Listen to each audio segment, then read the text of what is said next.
এদিকে সুপ্রিম কোর্টে কোটা নিয়ে রিটকারীর আইনজীবী কথা বলছেন। আমরা সরাসরি চলে যাচ্ছি সেখানে। অনেকেই ব্যাখ্যা করার চেষ্টা করছে যে এখানে যে এটার কারণটা হচ্ছে দুইটা বাতিল এখানে আছে, যে কোটা পদ্ধতি বাতিল করে কিন্তু সার্কুলার বা প্রজ্ঞাপন দেওয়া হয়েছিল 2018 সালে।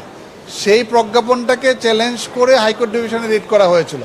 হাইকোর্ট ডিভিশনের রিটে ওই প্রজ্ঞাপনটাকে বাতিল করে দেয়। বাতিল করে দেওয়ার ফলে হাইকোর্ট ডিভিশনের রায়ের বিরুদ্ধে যেহেতু আপিল ফাইল সিএমপি ফাইল করা হয়েছে এবং মাননীয় আপিল বিভাগ ওই আদেশের উপরে সাবজেক্ট ম্যাটারের উপরে স্ট্যাটাসকো দিয়েছেন। এর অর্থ হচ্ছে হাইকোর্ট ডিভিশনের আদেশের কার্যকারিতা স্থগিত থাকবে, স্থিতি অবস্থা থাকবে, কার্যকারিতা থাকবে না, স্থিতি অবস্থা থাকবে। আর 18 সালের যে প্রজ্ঞাপন কোটা প্রতাপ বাতিল করে যেটা দেওয়া হয়েছিল সেই প্রজ্ঞাপন বহাল থাকবে। এটাই হলো স্থিতি অবস্থা।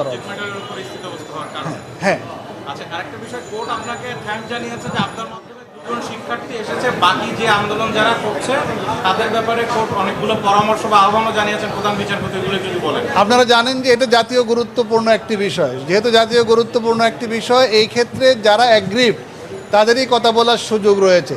এখানে আপনারা জানেন যে আন্দোলন শুরু হয়েছে, বিভিন্ন জায়গা থেকে হচ্ছিল, ভুল ব্যাখ্যা হচ্ছিল এর আগেও।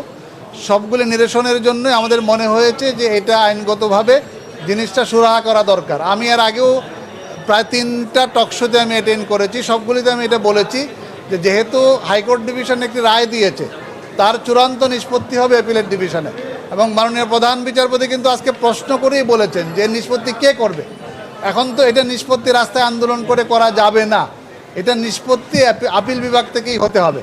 সুতরাং শিক্ষার্থীদের জন্য মাননীয় প্রধান বিচারপতি আজকে কিন্তু অত্যন্ত অভিভাবকভাবে বলেছেন যে তাদেরও যদি কোনো বক্তব্য থাকে তাহলে তারাও যেদিন মামলা হিয়ারিং হবে 7 অগাস্ট, সেদিন কিন্তু তারাও তাদের আইনজীবীর মাধ্যমে তাদের বক্তব্য আদালতের সামনে উপস্থাপন করতে পারবে।